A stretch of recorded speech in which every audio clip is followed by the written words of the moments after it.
One of the problems that Ned's owner spoke to me about is that Ned's very, very pushy. He will encroach on your space, and he's a little bit dangerous when it comes to being fed. So one of the things I notice with Ned is that he, when you go to catch him, and this is the round yard that we've had him in, when you go to catch him, he turns away from you. And I've spoken previously about groundwork begins in the yard. So there's no good me letting him do what he wants in here and then working him in the arena or on the trail course and wondering why he's not doing what I want. So I'm really big when I catch a horse that they have to face up, they have to look at me. And as you can see, Ned at the moment, he's standing here and he's looking at me, but he is a little inclined to swing his back end to you.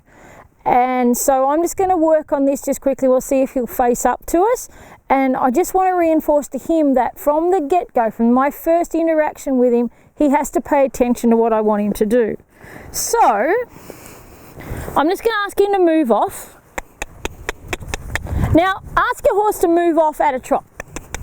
There's no good them walking around and just going for a nice little, meander. And as you can see, Ned's still wearing his rugs. We haven't even taken his rugs off. Like, this is his first handling for today.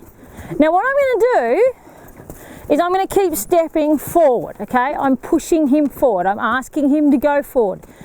Yes, he is unbalanced. Yes, he's uncomfortable. There's a lot of that going on, but this isn't about being pretty. Now when I want him to stop and face me, I'm going to stop my feet and step back. Now that's excellent.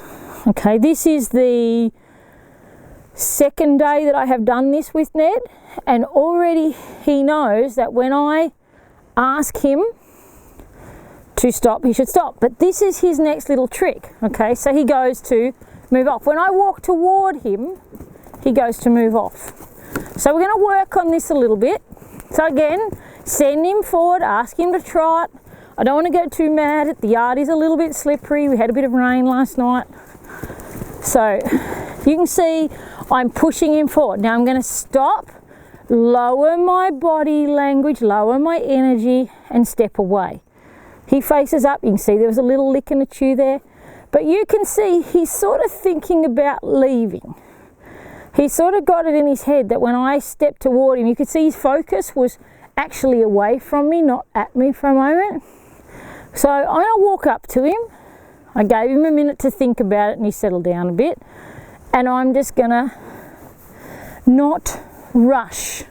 Okay, the biggest mistake people make at this moment is they fly in and throw the halter on the horse. It doesn't matter if he runs off. He's only going to go around the round yard again. It's not a big problem. And I might walk away a couple of times.